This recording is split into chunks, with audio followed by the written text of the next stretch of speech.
আদর্শবান স্ত্রীর চারটি গুণাগুণ থাকে। পৃথিবীর মধ্যে অনেক স্ত্রী আছে, অনেক বোন, অনেক মা রয়েছে, কিন্তু আদর্শবান হয়ে উঠতে পারে না। সবাই চায় যে আমি আদর্শবান স্ত্রী হতে চাই, আমার হাজবেন্ড আমাকে নিয়ে সব থেকে বেশি খুশি থাকুক। কারণ হাজবেন্ডকে খুশি করে আদর্শবান স্ত্রী হতে পারলেই আল্লাহ তাআলা তাকে জান্নাত দান করে দেবে। আমার প্রিয় মা বোনেরা, বিষয়টি খেয়াল করার চেষ্টা করবেন। আদর্শবান স্ত্রী হতে যে চারটি গুণ লাগবে তার মধ্যে ফার্স্ট, 1 নাম্বার হলো স্বামীর আনুগত্য করবে।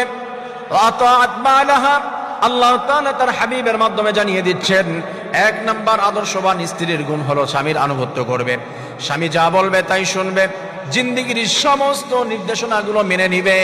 কিন্তু এমনটি বলা হয় নাই যে আল্লাহ এবং রাসূলের বিরুদ্ধে কিছু বললে সেটা মানবে, এটা করতে পারবে না।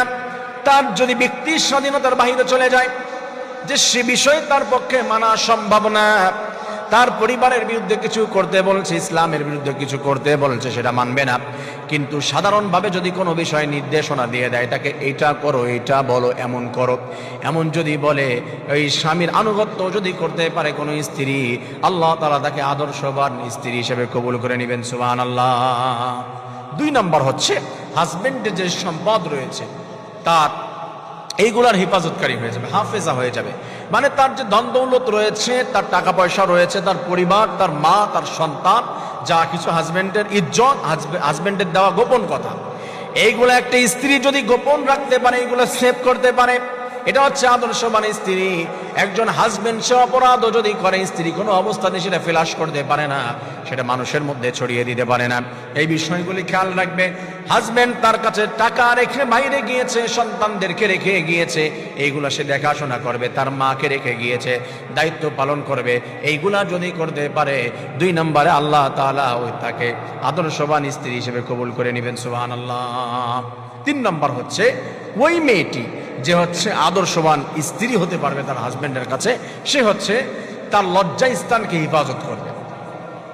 লজ্জা স্থানকে যদি হেফাজত করতে পারে, যদি কোনো অবস্থাতেই কোনো জায়গায় ব্যবহার করে, সৌন্দর্য লজ্জা স্থান কেবলমাত্র আপনার যে লজ্জা স্থান রয়েছে এটা নয়, সৌন্দর্য কোনো জায়গায় প্রদর্শন করবে না, এই বিষয়গুলো যদি মেনটেন করতে পারে, রাসূল কারীম সাল্লাল্লাহু আলাইহি ওয়াসাল্লাম এই মেয়েকে আহসানাত ফারজাহা, এই মেয়েকে জান্নাতি বান্দি হিসেবে রাসূল ঘোষণা দিয়েছেন। সুবহানাল্লাহ।